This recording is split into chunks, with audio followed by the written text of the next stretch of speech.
কুষ্টিয়ার বিস্তীর্ণ ফসলের মাঠে সবুজের সমারোহ থাকলেও কৃষকের মনে নেই স্বস্তির হাসি। লাগামহীন সার ও কীটনাশকের চড়া দাম এবং বাজারে নিম্নমানের পণ্যের আধিপত্যে প্রান্তিক কৃষকদের নাভিশ্বাস উঠেছে। হাড়ভাঙা খাটুনির পর ফসলের ন্যায্য মূল্য না পাওয়ায় আর বিষাক্ত রাসায়নিকের প্রভাবে ক্রমেই অসুস্থ হয়ে পড়ছেন এই কৃষকরা। বিস্তারিত থাকছে মোহাম্মদ মঞ্জুরুল ইসলামের প্রতিবেদনে। ভোরের আলো ফোটার আগেই কোদাল কাঁধে কুষ্টিয়ার মাঠগুলোতে নেমে পড়েন কৃষক। হাড় কাঁপানো শীত আর ঘাম ছড়ানো পরিশ্রমের মাধ্যমে গম, ভুট্টা, আলু ও হরেক রকমের সবজি চাষ করলেও তাদের চোখে মুখে এখন শুধুই দীর্ঘশ্বাস। মাঠ পর্যায়ে অনুসন্ধানে জানা গেছে, বর্তমানে চাষিদের সবচেয়ে বড় উদ্বেগের কারণ হয়ে দাঁড়িয়েছে সার ও কীটনাশকের আকাশচুম্বী দাম। এর উপর বাজারে ভেজাল ও নিম্নমানের উপকরণের ছড়াছড়ি কৃষকদের চরম অর্থনৈতিক ক্ষতির মুখে ঠেলে দিচ্ছে। অধিক মুনাফার আশায় চাষাবাদ করতে গিয়ে অনেককেই ঋণে বোঝা বইতে হচ্ছে।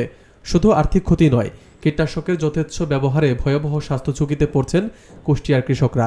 সুরক্ষা সরঞ্জামের অভাব ও অসচেতনতার কারণে সরাসরি বিষাক্ত রাসায়নিকের সংস্পর্শে আসায় চর্মরোগ, শ্বাসকষ্ট ও চোখের সমস্যা মতো রোগ তাদের নিত্যদিনের সঙ্গী হয়ে দাঁড়িয়েছে। স্থানীয় কৃষকরা আক্ষেপ করে জানান, তাদের ঘামে ভেজা ফসলে দেশের মানুষের আহার জুটলেও তাদের নিজেদের জীবন এখন অনিশ্চয়তার মুখে। বিশেষজ্ঞরা মনে করেন, দেশে খাদ্য নিরাপত্তা নিশ্চিত করতে এখনই সার ও কীটনাশকের বাজার নিয়ন্ত্রণ এবং কৃষকদের সুরক্ষা নিশ্চিত করা জরুরি। অন্যথায় উন্নয়নের সব গল্প কেবল কাগজে কলমেই সীমাবদ্ধ থেকে যাবে। ৬০,০০০ গ্রাম বাংলার যেখানে শতকরা ৮৫% কৃষক, সেই কৃষকের উৎপাদিত বিভিন্ন ফসল, যে ফসল খেয়েই গ্রাম বাংলার কৃষকদের সেই ফসল খেয়েই আমরা জীবন ধারণ করে থাকি, সেই কৃষকের দুঃখ কষ্টের কথা যেন কেউই শোনে না। আমরা কৃষকদের সঙ্গে কথা বলার জন্য মাঠে প্রান্তরে অবস্থান করছি এবং বিভিন্ন কৃষকের সঙ্গে কথা বলবো তাদের দুঃখ কষ্টের কথা। তারা যেন তাদের ন্যায্য অধিকার ফিরিয়ে পায়, সেই প্রত্যাশা আমরা সকলেই চাই এবং সকলেই সেই প্রত্যাশা করি যেন কৃষকের ন্যায্য অধিকার কৃষক ফিরে পায়। আমরা শুনবো কৃষকের কথা। চলুন যাই কৃষকদের সঙ্গে, কৃষকের কথা। তারপরে হচ্ছে বাগুন, তারপরে মরিচ, তারপরে আপনার গম, তারপরে ফুলকপি, সব রকমই আবাদ করেছি। টুকটাক মোটামুটি অল্প অল্প করে বিঘি ৭-৮ বিঘি মতন আবাদ।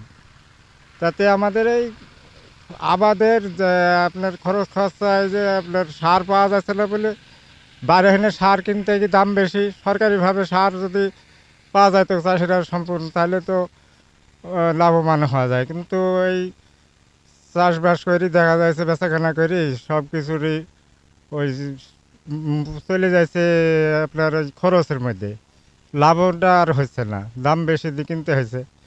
তো সরকারিভাবে যে সারটা ধরেন ১৩৫০ টাকা, সেই সার ২১০০-২২০০ টাকাও কিনেছি আমি সহিতে আপনার এই ইরভে দেওয়ার জন্যে। পুইট ডাটাতে আপনার ওই দেখা যাচ্ছে টিএসপি ছাড়া হয় না। টিএসপি লাস্টে একদিন ২৪০০ টাকাও তো কিনতে হলো। চিন্তা করেন, না হলে হবে না, কি করব? এই বলি আমরা সার বিষ এগুলো যদি ন্যায্য দামে বা অল্প দামে পাওয়া যায়, সরকার যদি কিছু ভর্তুকি দিতে পারে তাহলে তো ভালো হয়।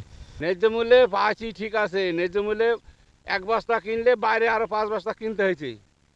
আর ওই যে ১০০ বস্তা ২০০ বস্তা সার আসলে ১৫০ বস্তা দিছে আর ৫০ বস্তা ৫ জনে ভাগ করি তারা নিগি বেচছে বেশি দামে। সবাই পায়, সবাইকে দিতে হবে বা বিতরণটা ঠিক করে করতে হবে। কথা হলে যে বিতরণের কাছে এসেই বিতরণ করে দিতে হবে।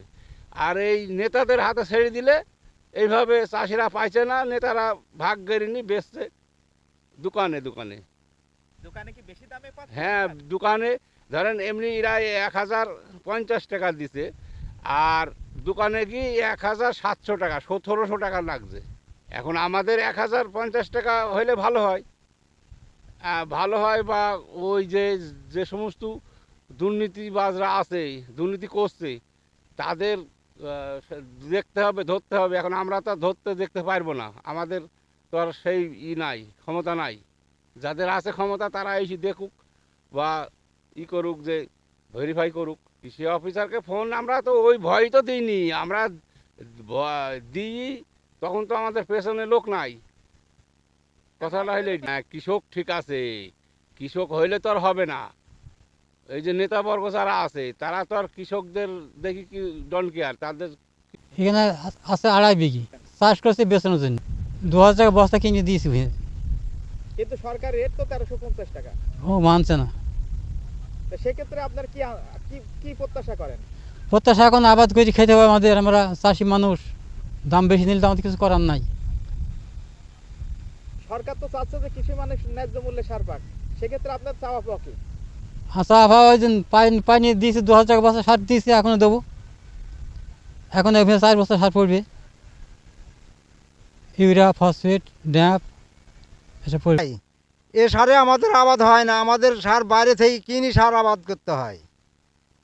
সরকারি ন্যায্য মূল্যে কি সার পান? সরকারি ন্যায্য মূল্যে যে সার দেয়, দুজনা মিলে আধমুন সার দেয়। আধমুন সারে কি হবে? আধমুন সারে তো আমাদের 10 কাঠা ভুঁইয়েরই চাষ হবে না, তা আমরা 10-12 বিঘি করে ভুঁই আবাদ করি এক একটা চাষি।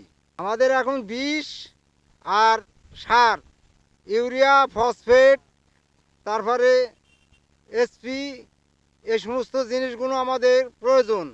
এগুলো আমরা পেলে আমরা চাষ খুব ভালোভাবে উন্নত মানের চাষ করতে পারবো।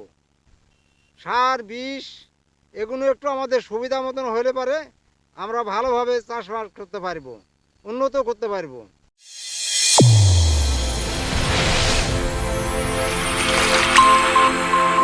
চ্যানেল A1 হৃদয়ের স্পন্দন।